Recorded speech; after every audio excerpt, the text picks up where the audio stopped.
Bonjour, je m'appelle Karine, je suis naturopathe et life coach et j'ai le bonheur d'accompagner celles et ceux qui ont envie de se construire une vie choisie, épanouissante et en bonne santé. Alors aujourd'hui, j'ai envie de vous partager quelques informations importantes sur l'alimentation santé et le lien étroit qu'il existe entre alimentation et système immunitaire. Alors, comme c'est ma première vidéo et que je ne suis pas du tout une pro de la vidéo ni de la prise de parole en public, vous m'excuserez par avance si je lis un peu mon texte, car je préfère vous offrir un contenu structuré et clair, sans trop bafouiller, sachant que cette vidéo est tout de même assez longue et dense. Alors actuellement, on traverse une situation assez difficile et complexe à plusieurs égards. On voit passer beaucoup de commentaires, d'informations, de recommandations ou d'injonctions pour se protéger et lutter contre le coronavirus, que ce soit au travers des médias, d'Internet ou des réseaux sociaux. On est abreuvé d'avis divers et variés, de polémiques et de propos contradictoires et c'est assez difficile de s'y retrouver. Je ne sais pas pour vous, mais moi, c'est vrai qu'il y a quand même pas mal de choses qui se mélangent. On entend aussi beaucoup parler de gestes barrières et de système immunitaire. Mais en fait, rares sont ceux qui nous informent sur les façons de renforcer naturellement notre organisme et nos barrières immunitaires intrinsèques. Et en réalité, peu de lien est fait entre alimentation et système immunitaire. Alors, aujourd'hui, on sait que l'alimentation joue un rôle prépondérant, pour ne pas dire primordial, dans le maintien de la santé et la prévention des maladies. Que ton aliment soit ta première médecine, disait Hippocrate, hein. Donc à propos d'alimentation, depuis plusieurs années, j'entends dire autour de moi, et notamment les personnes que je reçois en consultation, eh bien moi l'alimentation ça va, je mange équilibré. Ou alors je cuisine à la maison, ou encore bah, je ne consomme pas de plats surgelés ou préparés, et ou encore bah, je vais rarement au fast-food. Ok, alors tout ça c'est déjà très bien, mais lorsque je pose la question, mais c'est quoi bien manger ou manger équilibré au juste pour vous? Ce qu'on me répond souvent, c'est je mange bien car je mange de tout et j'essaie le plus souvent de faire des repas équilibrés avec une portion de protéines. Alors le plus souvent on me parle de protéines animales, hein, de viande, de poisson, etc. D'une portion de légumes et d'un féculent. Le tout étant cuit, voire archi-cuit la plupart du temps. En dessert, on me dit souvent, je prends un yaourt et ou un fruit. Ou alors, quand les personnes sont végétariennes, elles me disent, ben, je mange beaucoup de légumineuses pour les protéines. Eh bien, sachez que on a tout faux, tout en pensant être dans le juste. Et c'est bien légitime, car c'est dans les grandes lignes ce que nous propose la diététique moderne, qui façonne les recommandations officielles en matière de nutrition. Et la plupart d'entre nous prenons cette ligne directrice comme étant la norme alimentaire à respecter, et nous nous confortons dans l'idée que notre alimentation est équilibrée lorsque nous la suivons. Alors, l'approche diététique de l'alimentation, qui est la plus répandue dans notre société, est en fait loin de correspondre à nos besoins physiologiques fondamentaux. C'est pourquoi aujourd'hui, plus que jamais, j'ai envie de partager avec vous l'approche santé qu'offre la naturopathie en matière d'alimentation. J'ai envie de vous offrir ces éléments que vous trouverez, je l'espère, éclairants et utiles pour vous aider à vous poser les bonnes questions, vous permettre d'expérimenter et d'adopter, je l'espère, de nouvelles pratiques en matière d'alimentation santé et d'hygiène de vie. Alors dans cette vidéo, je vais vous proposer d'aborder 3 points essentiels. Le premier sera celui qui va nous permettre de déterminer ce que sont nos vrais besoins physiologiques en matière d'alimentation. Dans un deuxième temps, on va voir comment et pourquoi l'alimentation joue un rôle capital dans l'efficacité de notre système immunitaire. Et enfin, je vous partagerai 3 conseils détox pour permettre à notre corps de se nettoyer et de se régénérer en cette période de confinement, du moins ce qu'il en reste. Et ce confinement qui nous invite donc à nous recentrer sur nous-mêmes et à repenser notre manière de prendre soin de nous et de nos proches. Alors, quand on cherche à connaître nos besoins fondamentaux en matière d'alimentation, il est intéressant de retracer, à mon sens, notre évolution en tant qu'espèce humaine. Ce qu'il faut savoir, c'est que l'homme moderne, tel qu'il existe aujourd'hui, est apparu il y a environ 7 millions d'années, au moment de la séparation du chimpanzé et de l'australopithèque. Pendant près de 7 millions d'années, dont 4,5 millions d'années sans outils, l'homme a mangé des aliments tels qu'ils étaient disponibles et accessibles pour lui dans la nature. Et c'était principalement des végétaux, à savoir des fruits, des légumes sauvages, des baies, des jeunes pousses, des racines, des larves. Il y avait également les algues, les coquillages, les crustacés pour ceux de nos ancêtres qui avaient accès aux ressources de la mer, des lacs et des rivières. Et de manière plus opportuniste, des œufs, des petits animaux comme des oiseaux, des rongeurs ou du miel. Ce régime, c'est celui qui correspond à peu près au régime alimentaire des grands singes, hein, les gorilles, les chimpanzés, dont le système digestif est vraiment très proche de celui de l'homme. Donc pour résumer, pendant des millions d'années, l'homme a mangé des aliments principalement crus et très peu transformés. Cela ne fait en fait que 150 000 ans que l'on a commencé à manger des aliments cuits et transformés et à modeler en profondeur notre référentiel alimentaire. Notre génome, notre code génétique en tant qu'être humain, n'ayant pas varié de plus de 1% depuis notre apparition sur Terre, ce qu'on peut vraiment dire sans se tromper au regard de l'évolution, c'est que nous sommes plutôt faits pour ce régime végétarien à tendance crue. Voilà de quoi remettre en perspective la place du cuit, du transformé et de l'ultra transformé dans l'histoire de notre lignée humaine, c'est-à-dire 150 000 ans versus 7 millions d'années.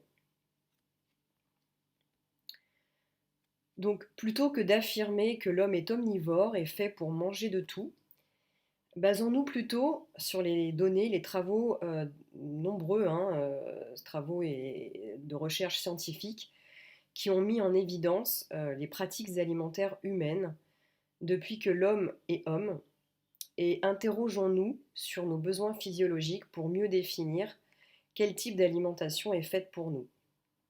N'en déplaise à certaines croyances et us et coutumes de nos sociétés modernes.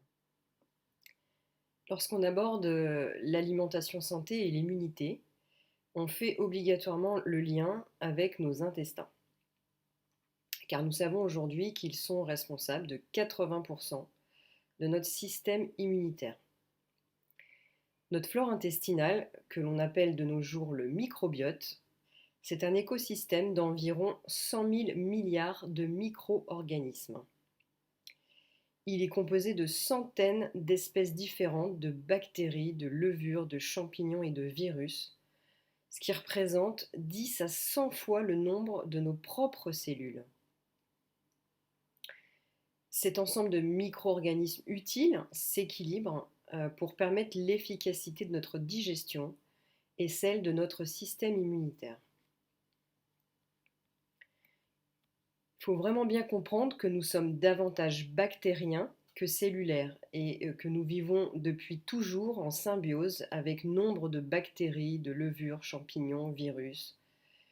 Oui, j'ai bien dit en symbiose, ça veut dire que l'ensemble de ces micro-organismes sont indispensables à notre corps pour bien fonctionner Et c'est là qu'on se rend compte que de vouloir vivre dans un environnement aseptisé, exempt de virus et de bactéries, c'est non seulement une hérésie, mais également une utopie délétère, soit dit en passant.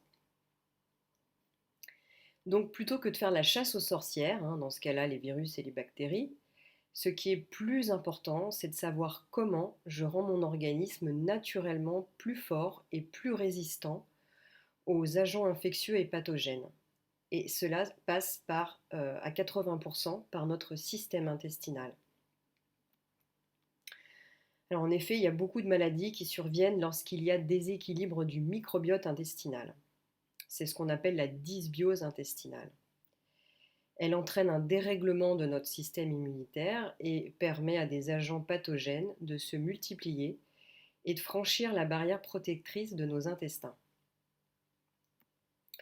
Si d'ailleurs vous voulez aller plus loin sur le sujet de la flore intestinale et de l'immunité, de nombreuses sources scientifiques sont disponibles sur le sujet. Je vous mettrai en commentaire de la vidéo quelques noms qui font référence à la matière. Aujourd'hui, on sait qu'il y a une façon de s'alimenter qui va plutôt favoriser et renforcer un bon système immunitaire et d'autres qui vont au contraire l'affaiblir. Alors, quelle alimentation va renforcer notre microbiote et donc booster notre immunité naturelle? Là encore, quelques explications supplémentaires sont nécessaires pour vous permettre de bien comprendre l'approche de la naturopathie au regard de l'immunité et de la santé. Alors, la naturopathie a pour philosophie ce qu'on appelle le vitalisme et pour science l'humorisme. Ce sont les deux piliers fondamentaux en naturopathie. Et qu'est-ce que ça veut dire exactement? Alors, le vitalisme en naturo, bien sachez qu'on part du principe philosophique qu'il existe une force vitale inhérente à chaque individu, plus généralement inhérente à toute forme de vie sur Terre d'ailleurs. Cette énergie vitale, cette force vitale qui circule dans le corps, qu'est-ce que c'est?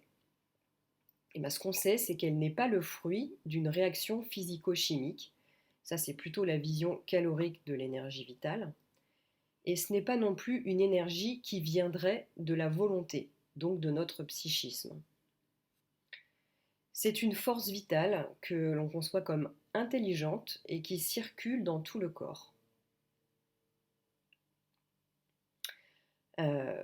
Pour faire un parallèle avec les deux grandes approches en médecine naturelle ancestrale, c'est le qi en médecine traditionnelle chinoise ou encore le prana dans l'Ayurveda indienne.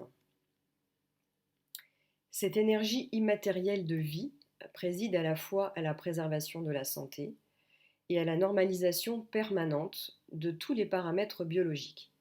C'est ce qu'on appelle l'homéostasie, c'est-à-dire la capacité de l'organisme à maintenir l'équilibre de son milieu intérieur, quelles que soient les contraintes extérieures. C'est grâce à cette énergie que les processus de régénérescence et l'auto-guérison peuvent être mis en place. Le rôle du naturopathe n'est d'ailleurs pas d'agir sur les symptômes de la maladie, mais au contraire, c'est d'accompagner, de relancer cette force vitale, intelligente, autoréparatrice et autorégénératrice pour lui permettre de s'exprimer au mieux dans l'organisme et favoriser le maintien ou le retour à la santé. Donc le vitalisme, c'est un des piliers, et je vous ai dit également l'humorisme. Alors l'humorisme, ça n'a rien à voir avec nos chers comiques et nos chers humoristes, hein. C'est en fait ce qu'on appelle la science de l'élimination.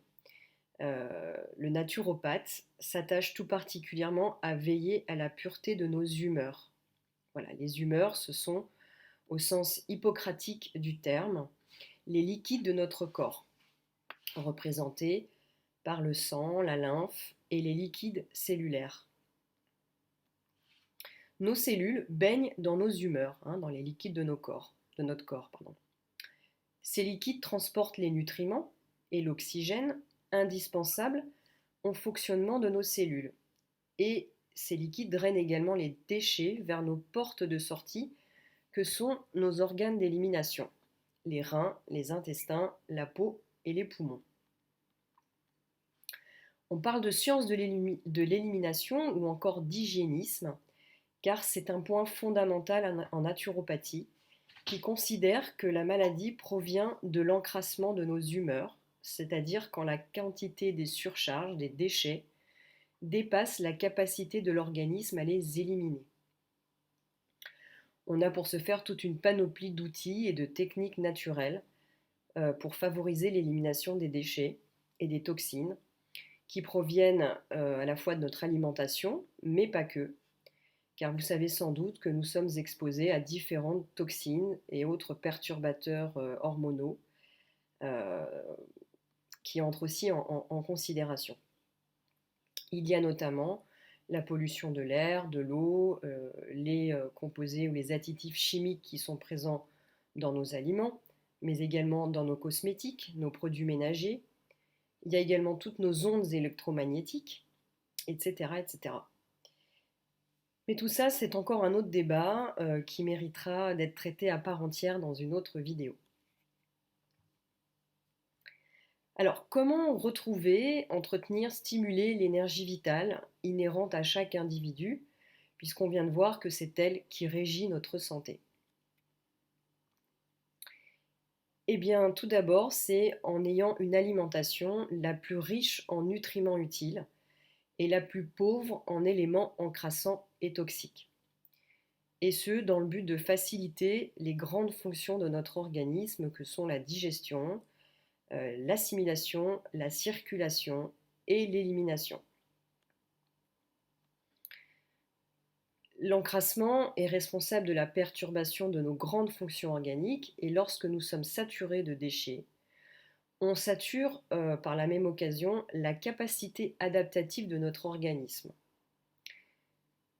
Inflammation et acidité apparaissent et avec elles, symptômes et pathologies diverses et variées, plus ou moins graves, plus ou moins chroniques ou dégénératives.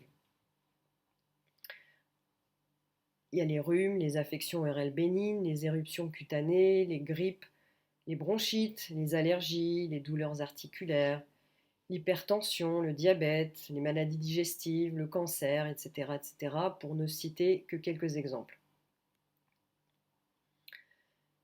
Donc ça, c'est très intéressant dans ce contexte où la peur du virus a envahi la planète entière, car en naturopathie, la maladie n'est pas le fruit du hasard, c'est pas la faute à pas de chance, c'est pas une fatalité, mais plutôt le résultat du déséquilibre plus ou moins prononcé de notre milieu intérieur.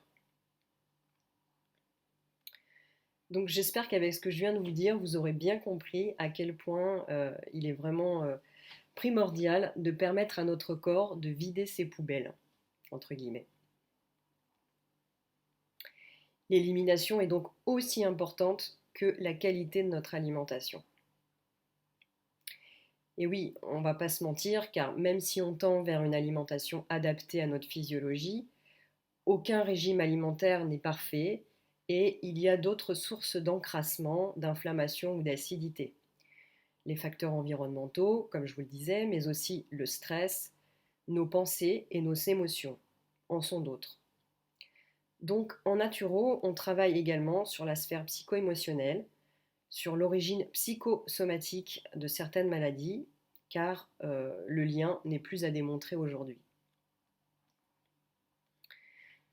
Donc, je vous le disais, une alimentation riche en nutriments utiles et pauvre en éléments encrassants entretient l'énergie vitale. Alors, qu'est-ce que c'est une alimentation riche en nutriments utiles? Eh bien, c'est une alimentation que l'on qualifie de vivante, c'est-à-dire la moins dénaturée et la moins transformée possible. Rappelez-vous le régime alimentaire de l'homme, qui a été celui de l'homme pendant 7 millions d'années. Autre précision importante, c'est la notion de macro et de micronutriments. Alors, les macronutriments, ce sont les grandes familles de nutriments que sont les protéines, les glucides et les lipides, que nous apporte notre alimentation et que notre organisme doit découper en des plus petites molécules pour être assimilées par notre système digestif et venir nourrir nos cellules. Dans la diététique classique, on s'attache notamment à l'apport calorique de l'aliment, c'est-à-dire quelle valeur énergétique il va m'apporter. En naturopathie, on considère que c'est l'apport nutritionnel utile et la facilité d'assimilation de l'aliment qui est la plus importante. Je vais prendre un exemple. On prend par exemple un verre de jus d'orange du commerce, donc que vous achetez en bouteille, hein, en brique, voilà, dans le commerce. Ce jus d'orange va vous apporter le même nombre de calories, c'est-à-dire la même valeur énergétique qu'un verre de jus d'orange pressé, hein, qu'on va presser soi-même. Par contre, le jus en bouteille, qui a subi un processus de stérilisation ou de pasteurisation, ne contiendra plus de micronutriments tels que les vitamines, les oligoéléments et les enzymes, car ils auront été détruits par ce procédé de conservation, alors qu'ils sont présents naturellement dans le jus d'orange pressé s'il est bu juste après l'avoir pressé. Donc d'un côté, on va avoir ce qu'on appelle des calories vides, c'est-à-dire du sucre, hein, pour faire simple. Et dans l'autre, on a aussi du sucre, mais on a d'autres éléments ô combien indispensables au fonctionnement de notre organisme. Dans les deux cas, il y a bien un apport d'énergie par la teneur en sucre simple, les fameux glucides, hein, dont le corps a bien évidemment besoin pour fonctionner.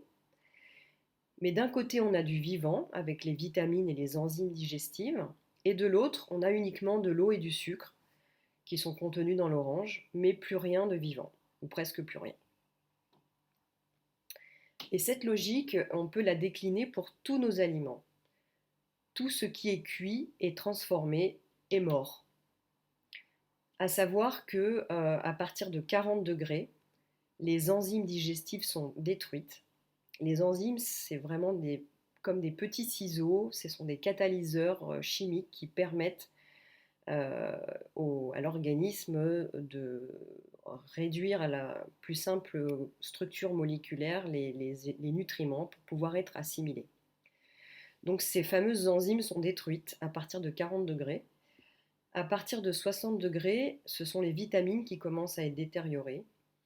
Et à 100 degrés, il n'y a plus rien de vivant et les minéraux sont dénaturés.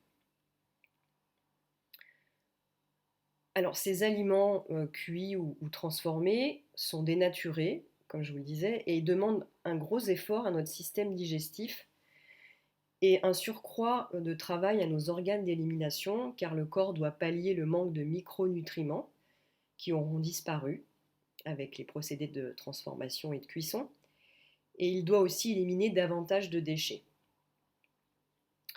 Donc quand on mange des aliments majoritairement cuits, transformés, voire ultra transformés, on demande à notre organisme de mobiliser un surcroît d'énergie vitale au détriment des autres grandes fonctions de notre organisme.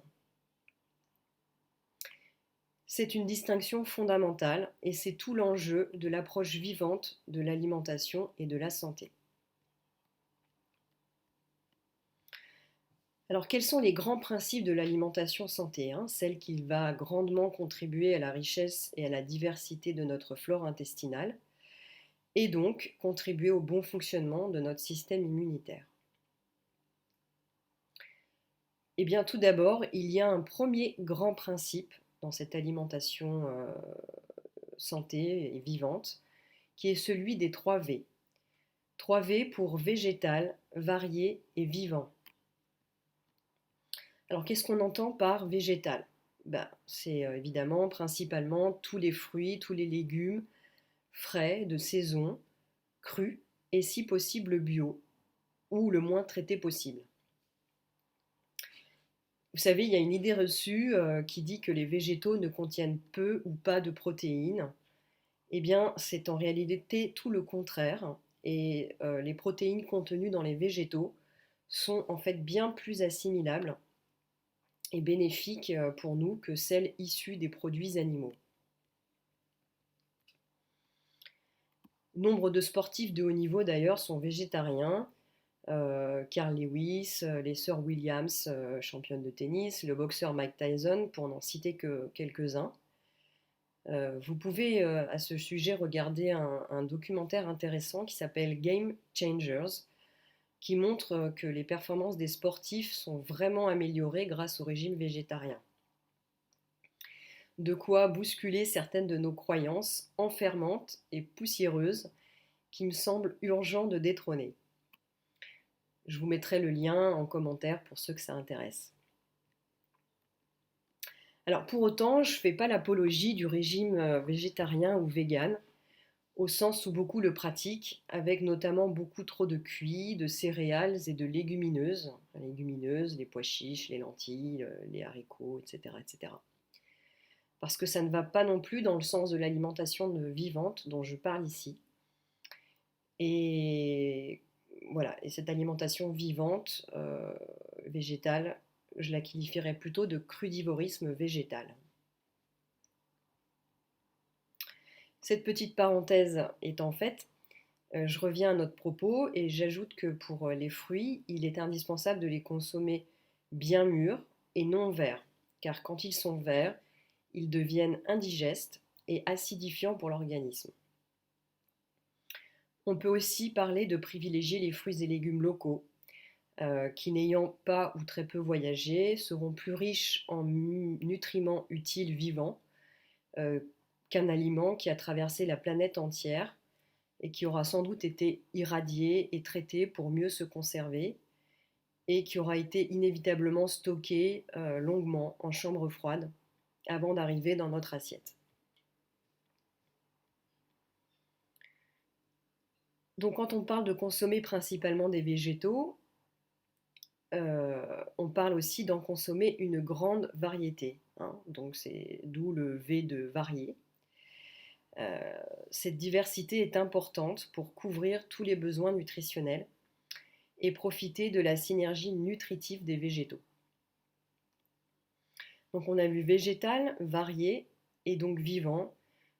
Donc je reviens dessus, c'est l'alimentation qui est vraiment la plus adaptée à notre physiologie humaine et qui entretient la santé, comme je vous l'expliquais précédemment. Donc vous aurez bien compris que le cru doit prédominer sur le cuit et que tout ce qui va aller à l'encontre du vivant, que ce soit dans notre alimentation ou dans notre mode de vie, d'une manière plus globale, c'est délétère pour notre santé. Dans ces aliments vivants, les légumes verts feuillus crus, que sont les épinards, le cresson, la roquette, la mâche, les céleris, toutes les salades vertes, etc., ont une place de choix et doivent être consommés en bonne quantité. Les plantes et les herbes aromatiques fraîches et crues sont riches également en nutriments utiles. Donc le persil, le thym, le basilic, la coriandre, la sauge, le romarin, la menthe, la sarriette, l'ail, l'oignon, l'échalote, la ciboulette. Voilà, je vous laisse décliner ça en fonction des saisons et de vos goûts personnels. Ces plantes aromatiques sont également très intéressantes. Ce qui est aussi très intéressant sur un plan nutritif, ce sont les graines germées, qui sont un véritable concentré nutritif vivant et hautement assimilable. Alors vous pouvez soit en acheter directement en magasin diététique et bio, soit vous pouvez aussi les faire à la maison. C'est très économique et ultra simple. Alors, une graine, il faut savoir qu'elle contient tout le potentiel de croissance de la plante. Et c'est au moment où cette graine est réactivée, qu'elle commence à germer, que tout son contenu nutritionnel est le plus élevé. D'où l'intérêt de consommer des graines tout juste germées ou de très jeunes pousses. Donc en résumé, faites-vous des grosses salades de crudités, des salades de fruits. Profitons de tous ces fruits et légumes du printemps et de l'été qui va suivre pour nous gorger de tous leurs bienfaits, hautement nutritifs et vivants. Si vous avez besoin d'inspiration, sachez qu'il y a pléthore de sites internet qui regorgent de recettes goûteuses, inventives, pour vous aider à végétaliser votre assiette. Je vous mettrai également quelques liens vers quelques sites que je trouve inspirants. Alors attention cependant, quand vous vous mettez à la cuisine végétale crue, de ne pas trop abuser des graines et des noix. qui sont utilisés en remplacement des farines céréalières et des matières grasses animales, car là encore, on n'est pas fait pour se bourrer de noix et de graines à toutes les sauces sous prétexte que c'est végétal. Je fais un petit point sur la vinaigrette. À ce sujet, je vous invite à consulter le site crudivegan.com, donc qui est animé par Anne-Marie, qui donne de très bonnes alternatives aux huiles pour en modérer la consommation pour vos salades. Je vous mettrai également le lien. Donc pour les vinaigrettes, ce qu'on préconise, c'est d'utiliser de toute manière des huiles première pression à froid, parce qu'elles sont les moins dénaturées et transformées possibles. Voilà, ce que je vous rappelle est la base de notre alimentation santé. On va également privilégier le citron et éviter les vinaigres qui contiennent des composés qui vont à l'encontre du vivant. Mais on peut utiliser malgré tout le vinaigre de cidre non pasteurisé en petite quantité. Alors à ce stade, j'entends certains d'entre vous qui vont peut-être me dire, alors Karine, t'es bien gentille, mais je vais quand même pas manger que des fruits et des salades quand même. Alors non, mais toujours est-il que je vous conseille vraiment de privilégier une alimentation riche en fruits et légumes crus. Et je vous donne également quelques conseils pour mieux choisir le reste de vos aliments. Alors, parmi ces conseils, ce qui est aussi intéressant, c'est de limiter la consommation de produits animaux, surtout la viande rouge, et de produits laitiers. Alors, on évite les yaourts, hein, qui sont les produits laitiers les plus acidifiants. Et concernant les fromages, on peut en manger avec modération et on va privilégier les fromages à base de lait de chèvre et de brebis. Le plus possible au lait cru non pasteurisé pardon, pour sa richesse enzymatique qui va le rendre plus digeste. Sachant qu'il faut vraiment éviter, voire bannir de votre alimentation les produits laitiers de vache sous toutes ses formes. Je vous expliquerai un peu plus loin pourquoi. Ce qu'on va aussi conseiller, c'est de privilégier les cuissons douces, donc cuisson vapeur ou à l'étouffée. On va aussi essayer de consommer des céréales ou des féculents digestes, c'est les plus digestes en tout cas. Donc en priorité, ce sera la châtaigne, la patate douce, le panais, le quinoa, le millet, la marrante et la pomme de terre cuite à la vapeur ou au four. De manière plus secondaire, on peut aussi prendre du riz complet, du sarrasin et du pain, s'il est, on va dire, plutôt à base de petit épeautre, de camut, de sarrasin ou de seigle. Et si possible bio, car c'est dans l'enveloppe de la céréale complète qui est un concentré, c'est là où se concentre pardon, un maximum de résidus d'engrais chimiques et de pesticides. Alors je fais un petit point sur le pain parce que c'est quand même un aliment de base dans nos habitudes culturelles, et voilà, surtout nous les Français.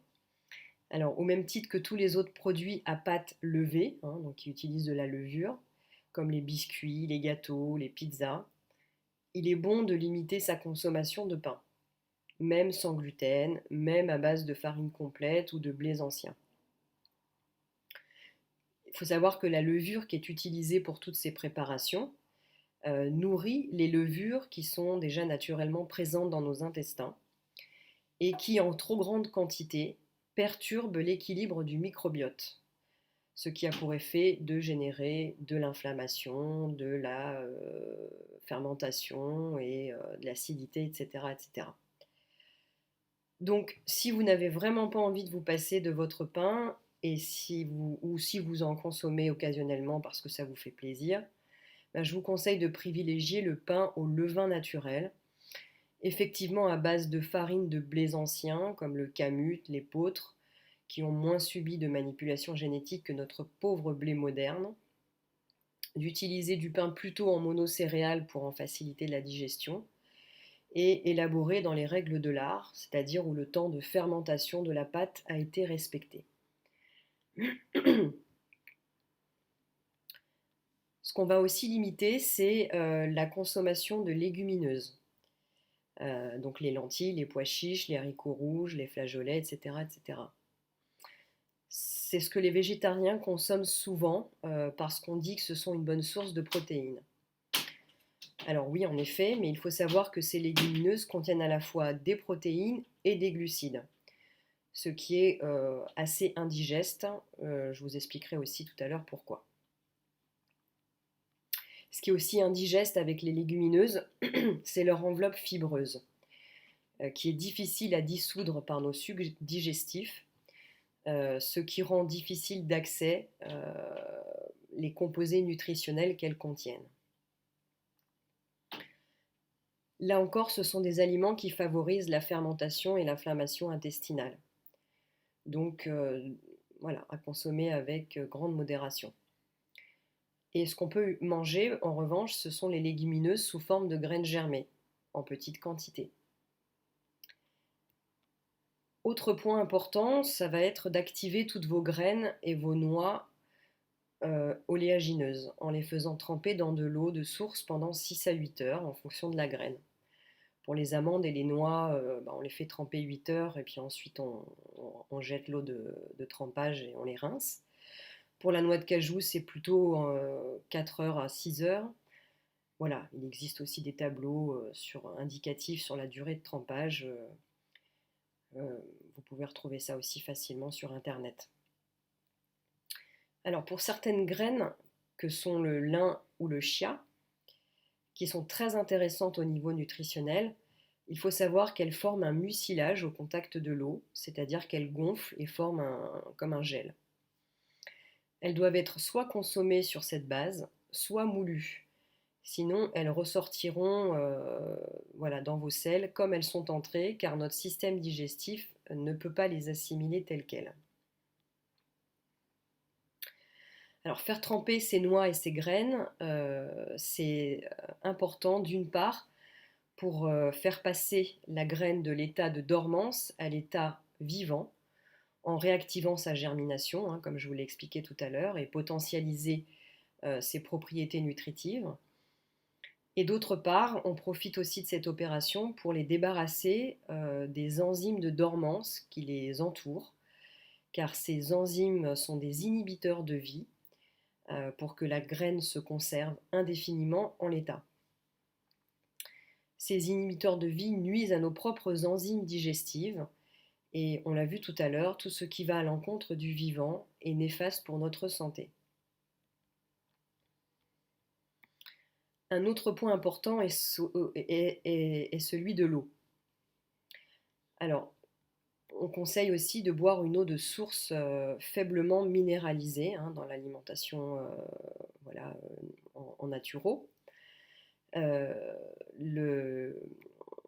Comment on peut voir le taux minéral de l'eau de boisson?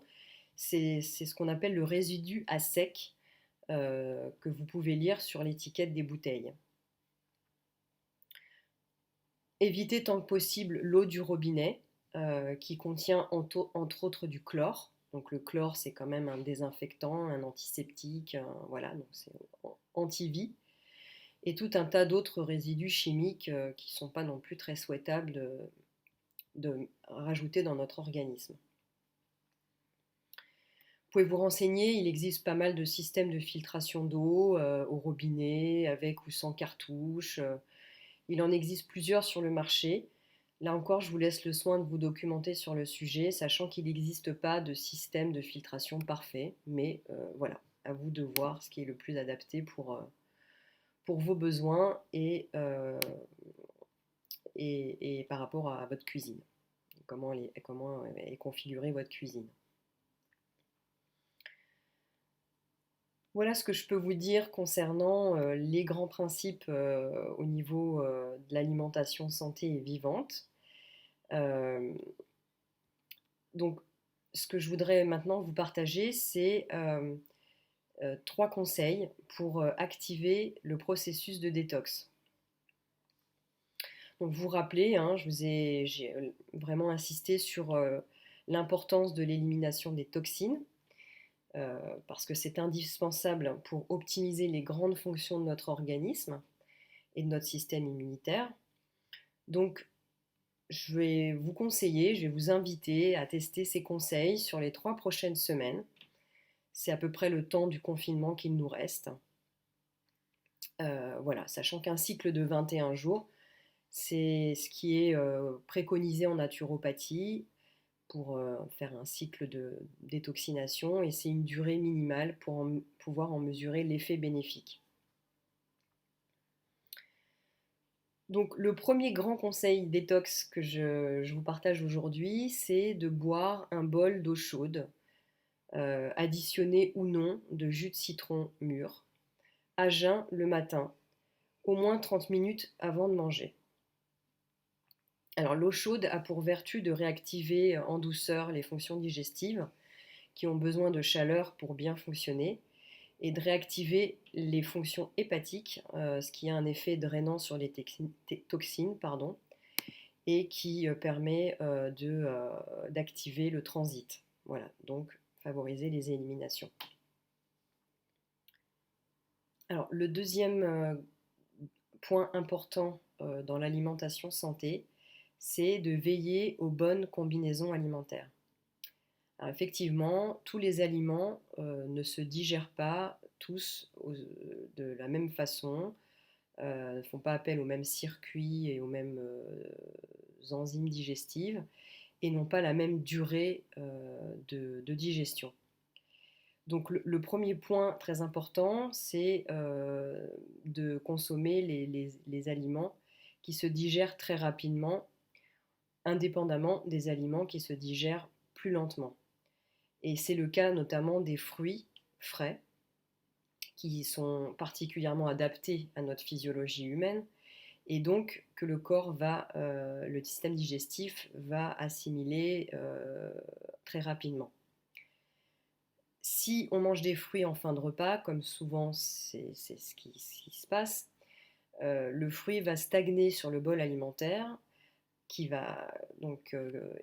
le fruit va devoir attendre que ce bol alimentaire composé d'autres aliments qui vont être digérés plus lentement fasse le circuit complet du système digestif et cette on va dire dégradation, cette digestion du fruit qui stagne va générer de la fermentation, voire même de la putréfaction. Donc tout ça, engendre de l'acidité, de l'inflammation et c'est en effet pas souhaitable. Donc les fruits crus à consommer impérativement en dehors des repas, soit 30 minutes à 1 heure avant, soit 3 heures après, qui est à peu près le temps d'une digestion classique. En revanche, les fruits cuits et les compotes ne posent aucun problème et peuvent être mangés en fin de repas. Comme je vous le disais, il y a certains aliments qui, combinés ensemble, vont être plus ou moins OK pour le système digestif et d'autres qui vont, au contraire, demander un gros effort au système digestif, vont perturber, ralentir la digestion, le transit, avec ces phénomènes de fermentation, de putréfaction, voilà, ce qui engendre, comme je viens de vous le dire, donc de l'acidité et de l'inflammation. Parmi ces mauvaises combinaisons alimentaires, eh bien, on retrouve les repas un peu classiques qu'on a l'habitude de faire, voilà, en tout cas pour la plupart d'entre nous, c'est-à-dire prendre une viande, un poisson, des œufs ou mélanger dans un même repas du fromage, des féculents, du pain, des céréales. Voilà, donc tout ce qui est protéines animales ou végétales et manger en même temps ou dans un même repas que des féculents ou des céréales, ça ne fonctionne pas. C'est quelque chose qui alourdit vraiment notre système digestif. De la même manière qu'on va aussi éviter de manger à la fois des légumineuses et des protéines animales ou végétales. Et on va aussi éviter de mélanger les légumineuses avec les féculents ou les céréales. Donc en gros, quand vous mangez des féculents ou des céréales, hein, donc des patates, du blé, du riz, des pâtes, voilà, pour en citer que quelques-uns, bah, vous les mangez avec des légumes crus ou cuits.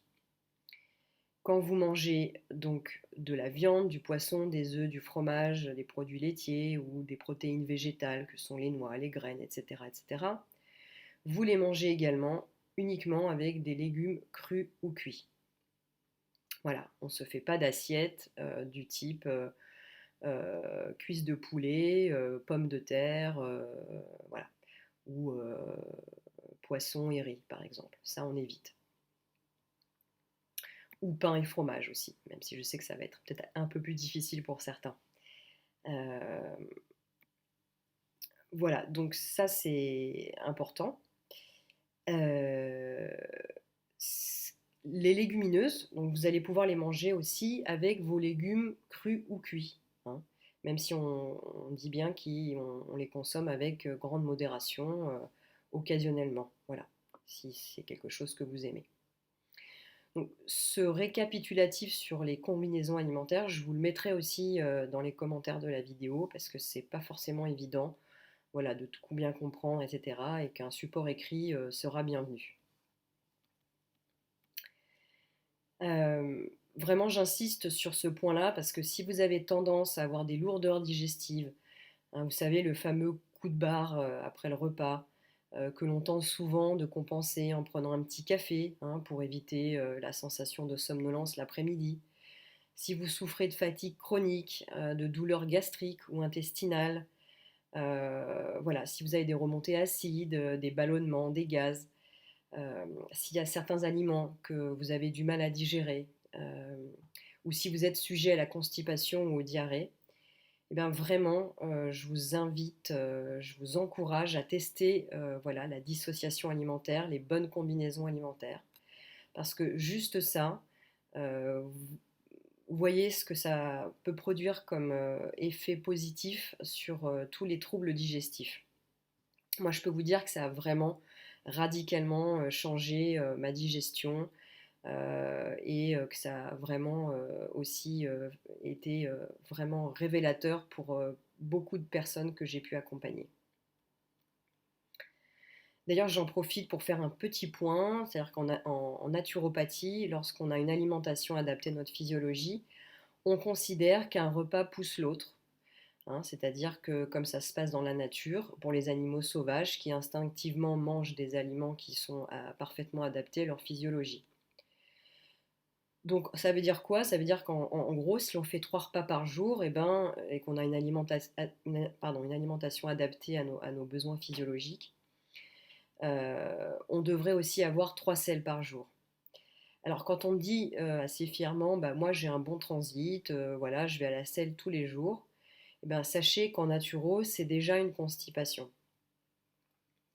Alors imaginez du coup quand on ne va à la selle que tous les 2 ou 3 jours. J'ai même eu des cas en consultation de personnes qui me disaient bah, moi non, tout va bien au niveau de mon transit, en me disant qu'elles n'allaient à la selle qu'une fois par semaine.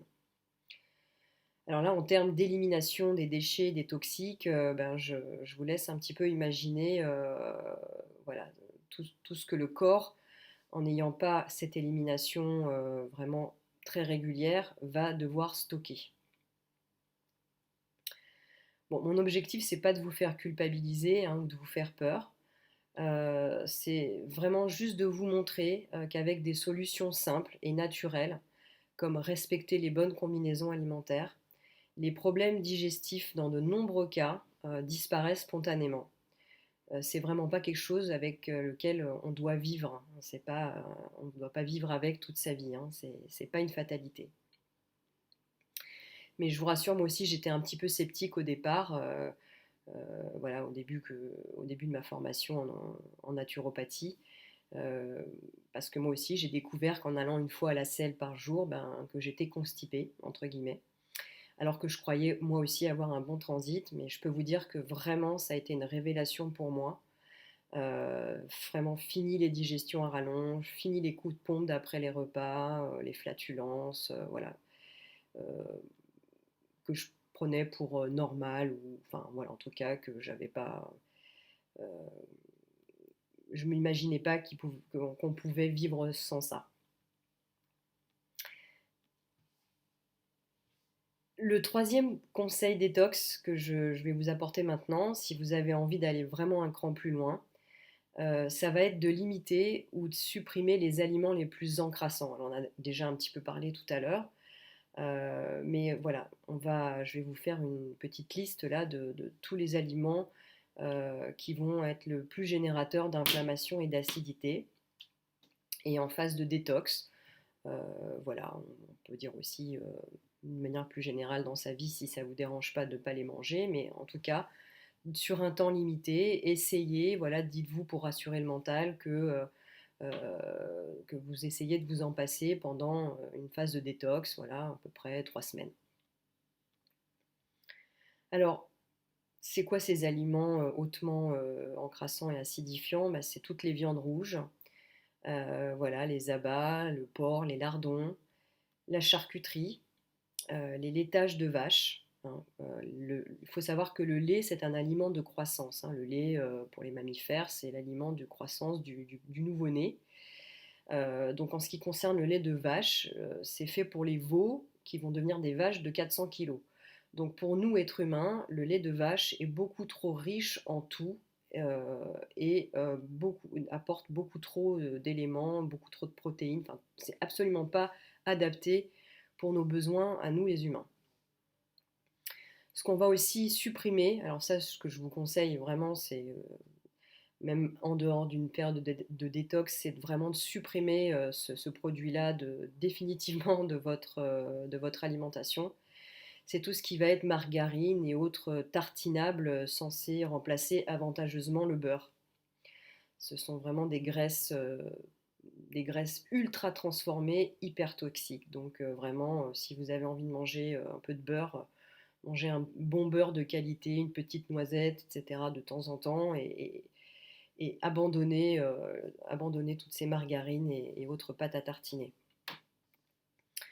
Ce qu'on va aussi supprimer, c'est l'alcool, hein, parce que bah, évidemment, on ne va pas s'attarder sur les effets de l'alcool ici, mais également le café et le thé, qui sont des acidifiants et qui fatiguent les reins, hein, qui demandent beaucoup de travail aux reins.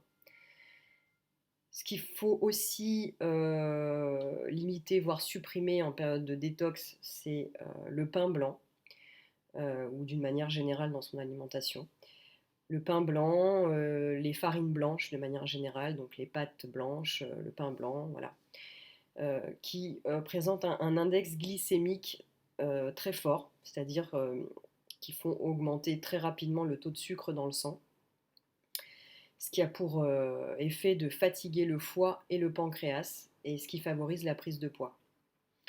Juste pour vous donner une petite indication, une baguette de pain blanc, c'est l'équivalent de 25 morceaux de sucre. Si vous mangez une baguette de pain blanc dans la journée, c'est comme si vous aviez mangé 25 carrés de sucre. Voilà, donc je vous laisse réfléchir à ça. Les légumineuses aussi, on va les supprimer pendant la phase de détox. Et je vous ai expliqué tout à l'heure pourquoi. On va supprimer le soja également. Alors le soja, on peut aussi le supprimer complètement de son alimentation, hein, parce que euh, ben, là encore, c'est un faux ami. C'est ce qu'on appelle un œstrogène-like, donc un perturbateur endocrinien, un perturbateur hormonal. Et c'est pas tellement conseillé d'en avoir régulièrement dans son alimentation. Et c'est aussi ce que les végétariens consomment beaucoup sous toutes ses formes pour remplacer les protéines animales ou les produits laitiers. Mais c'est pas vraiment adapté à notre physiologie. Ben, je vous conseille aussi de supprimer tout ce qui est sucre raffiné, hein, sucre blanc. Préférez voilà, en petite quantité le sucre complet, ce qu'on appelle le rapadura, le muscovado, le sucre de coco ou le sirop d'érable, voilà, avec modération. On va également, donc, dans la même lignée, supprimer aussi tout ce qui est pâtisserie, biscuits, viennoiseries. Hein, ce sont voilà, des graisses, des sucres rapides, c'est hautement acidifiant également. Le sel, évidemment, qui fatigue les reins, qui favorise l'hypertension. Voilà, on va essayer de limiter son apport en sel et on va privilégier un sel non raffiné ou le sel rose de l'Himalaya qui fatiguerait moins les reins ou encore le sérum de Quinton. Voilà, ça c'est si vraiment vous ne pouvez pas vous passer de sel. Et bien évidemment, les sodas, pardon, qui sont bourrés de sucre. Pareil, je vous donne une indication d'équivalence. Une canette de 33 centilitres de coca, c'est l'équivalent de 7 morceaux de sucre blanc. Voilà, donc quand vous buvez une canette de coca, ben, c'est comme si vous aviez mangé 7 morceaux de sucre. Donc on ne s'en rend pas compte, mais c'est assez énorme.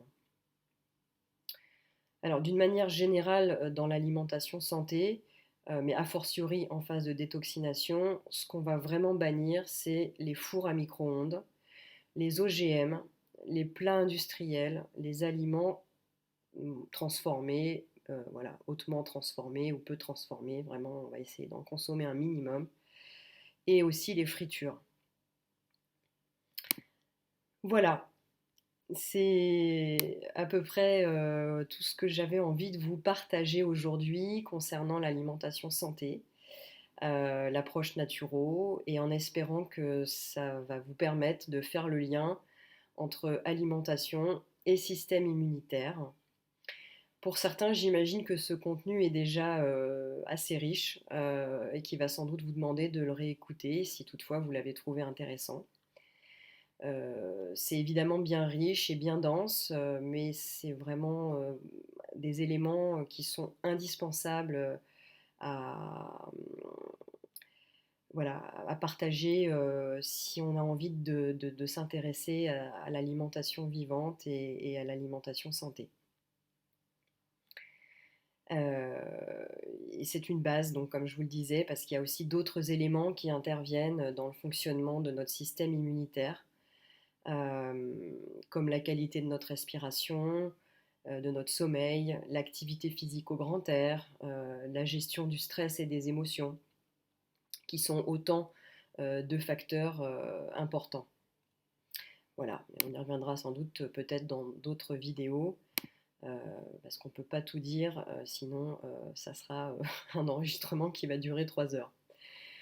Euh, tout ce que je vous ai dit là dans cette vidéo, ben, ce sont, comme je vous disais, les grandes lignes de l'alimentation santé. Et il est bien évident que les conseils que je donne en consultation sont personnalisés et adaptés en fonction ben, du terrain de chacun, de ses pathologies, de ses besoins.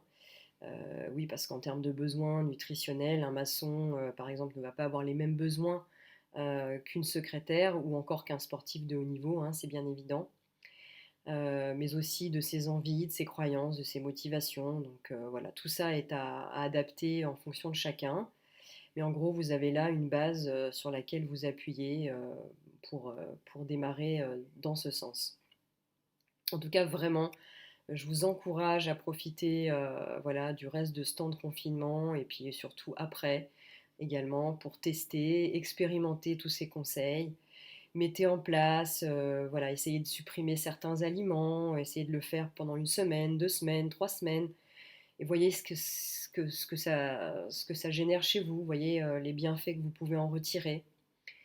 Comme je vous le disais, un bon indicateur de la relance de votre énergie vitale, c'est le transit intestinal. Donc, voyez, voilà, en appliquant ces conseils dans votre quotidien, comment ça modifie votre transit intestinal. Surtout si vous avez tendance à la constipation euh, ou aux douleurs digestives. Voyez aussi comment ça contribue à vous sentir plus en forme et moins fatigué. C'est sûr qu'il y a une incidence positive que tout cela aura sur tous ces aspects, y compris sur la qualité de votre sommeil, entre autres. Voilà, faites-moi un retour, dites-moi comment ça s'est passé pour vous, quels effets vous avez ressentis, qu'est-ce que vous avez voilà, pu constater comme effet.